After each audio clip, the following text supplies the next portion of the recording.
কথায় আছে প্রকৃতি কখনো মানুষকে নিরাশ করে না, আর সেটা যদি হয় সমুদ্র তাহলে তো কথাই নেই। তাই আমি এবার আমার 24th বার্থডেতে নিজেকে একটা কক্সবাজার ট্রিপ গিফট করেছি। তো কক্সবাজার ট্রিপের পার্ট 3-তে তোমাদেরকে ওয়েলকাম। আমাদের রিসোর্টের নিজস্ব রেস্টুরেন্ট ওশান কিচেনে চলে আসি বুফে ব্রেকফাস্টের জন্য। এটা আমাদের প্যাকেজের সাথে কমপ্লিমেন্টারি ছিল, বাট রাতের বেলা 2টা পর্যন্ত বিচে থাকার ফলে আজকে আমার ঘুম থেকে উঠতেই একটু লেট হয়ে গিয়েছে। তার উপর সকাল সকাল আবার বৃষ্টি হচ্ছিল। তো এসেই আমি আগে তাদের আইটেমগুলো দেখছিলাম। এখানে অনেকগুলো আইটেম ছিল। প্রথমেই দেখেছিলাম পাউরুটি আর জ্যামও দেওয়া আছে, তাছাড়া ডিম ভাজি এবং পরোটাও ছিল। এছাড়াও আবার বিরিয়ানি ছিল, কয়েক ধরনের সবজি ছিল, ডাল ছিল। মোটামুটি একটা ভালো ব্রেকফাস্টের আয়োজন করা হয়েছে। তাছাড়া কিছু সিজনাল ফ্রুট ছিল, 2-3টা আইটেমের ডেজার্টও ছিল, আবার সাথে জুসেরও ব্যবস্থা করা ছিল। তো যেহেতু আমি একটু লেটে গিয়েছি, বাট তাদের একটা ভালো ব্যাপার দেখেছিলাম, তারা কিন্তু খাবারগুলো রিফিল করে দিচ্ছিল। তাই আমি একটু লেটে যাওয়ার পরেও আমার তেমন কোনো প্রবলেম হয়নি। সবগুলো আইটেমই আমি পেয়েছি, যদিও সবগুলো আইটেম খেতে পারিনি। আমি আমার পছন্দ মতো কয়েকটা আইটেম নিয়ে নিলাম।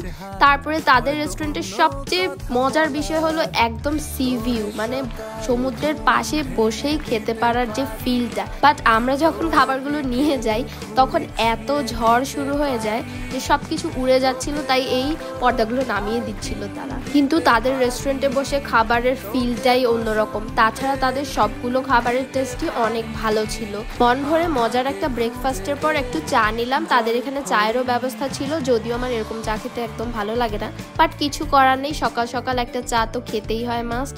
তো চা খেতে খেতে এই বৃষ্টিটা এনজয় করছিলাম, আর এত সুন্দর ছিল ওয়েদারটা। এখন থেকে তো আমি ভাবছি যেখানেই যাই না কেন এরকম অফ সিজনে যাওয়ার চেষ্টা করব, এতে করে কোনো ক্রাউড থাকবে না, নিজের মতো করে এনজয় করা যাবে। অ্যাঙ্কর ইকো রিসোর্টটা কিন্তু একদম বেওয়াচের পাশাপাশি, যেটা ভিডিওতে তোমরা দেখতে পেলে। তারপরে ব্রেকফাস্ট শেষ করে আমরা আবার রুমে চলে আসি সবাই। তারপরে আমি আবার রেডি হয়ে যাই সুন্দর করে, কারণ এখন আমি বিচে যাব। যেহেতু সমুদ্র দেখতেই আসা, সমুদ্রের কাছাকাছি না থাকলে কি হয়, আমার তো সারাক্ষণই থাকতে মন চায় বিচের মধ্যে। আমি একটা রিলস আপলোড করেছিলাম পাহাড় নাকি সমুদ্র। টিকটকে তো সেই রিলস নিয়ে একদম মারামারি লেগে গিয়েছে, কেউ পাহাড় কেউ সমুদ্র। আমি পাহাড়েও গিয়েছি, আমি সমুদ্রেও গিয়েছি। আমার দুটোই ভালো লাগে, তবে সমুদ্র আমার বেশি প্রিয়। জানি না কেন, বাট সমুদ্র আমাকে অন্যরকম টানে। আর এই দিকে দেখো, আমি অনেকগুলো অ্যাস্থেটিক পিকচারও ক্লিক করেছিলাম, যেগুলো পুরোপুরি পিন্টারেস্ট ইন্সপায়ার্ড ছিল। তারপর রিসোর্টে ব্যাক করে সুইমিং এ নামি। এটাও কিন্তু আমাদের প্যাকেজে ইনক্লুডেড ছিল। তোমরা এখানে সকাল থেকে রাতের 8টা পর্যন্ত সুইমিং করতে পারবা। এর মধ্যে যে কোনো টাইমেই সুইমিং করতে পারবা, যতবার খুশি। সুইমিং পুলে অনেকক্ষণ ঝাপাঝাপির পর চলে আসি আবার রুমে। তারপর আবার রেডি হয়ে যাই, কারণ আজকে সারাদিন ঘুরবো, এটাই প্ল্যান ছিল। তো একটু ফিট চেক করে নিচ্ছিলাম।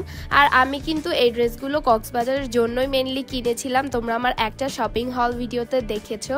সো ড্রেসটা আমাকে অনেক সুন্দর বানিয়েছে, তাই না? আমার কাছে তো নিজেকে খুব ভালো লাগছিল। আর সকালে অনেক বৃষ্টি থাকলেও দুপুর থেকে কোনো ধরনের কোনো বৃষ্টি নেই, সব কিন্তু শুকিয়েও গেছে। খুব সুন্দর একটা ওয়েদার, না বৃষ্টি না গরম, অনেক বাতাস, ঠান্ডা ঠান্ডা একটা ওয়েদার। সো আমরা একটা অটো ঠিক করি 400 টাকা দিয়ে, আমাদেরকে কাঁকড়া বিচ পর্যন্ত নিয়ে যাবে। এছাড়া এর মাঝে যা যা দেখার আছে সেগুলো আমরা সেই বিচগুলোতে নেমে নেমে দেখবো, এরকম একটা কন্ট্রাক্ট হয়েছে। তারা তো অনেক অনেক বেশি ভাড়া চাচ্ছিল, বাট অনেক দামাদামি করে আমাদের 400 টাকায় তারা রাজি হয়েছে।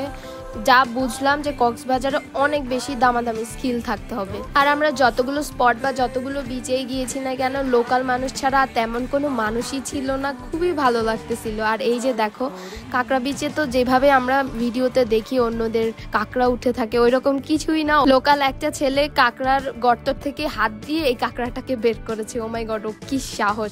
আর এই কাঁকড়াটা আমি দেখে জাস্ট অবাক হয়ে যাচ্ছিলাম যে ওর চোখগুলো এরকম কেন।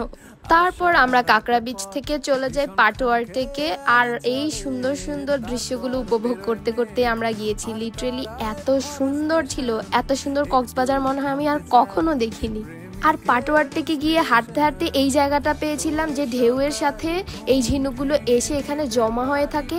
আর এটা দেখে তো আমি জাস্ট পাগল হয়ে গেছি। দেখো আমি কি করতেছি, মনে হচ্ছে কি আমি এগুলো সব কুড়িয়ে নিব। লিটারেলি আমি আসার সময় এক পলিথিন নিয়েও আসছি, সত্যি বলছি। আমি আগে পলি খুঁজেছি, তারপরে এখান থেকে বেছে বেছে অনেকগুলো ইউনিক শেপের আমি শেল নিয়ে আসছি, যেগুলো দিয়ে আমি কোনো DIY মেক করব বা এমনি সাজিয়ে রাখবো বা মেমোরি হিসেবে রেখে দিব।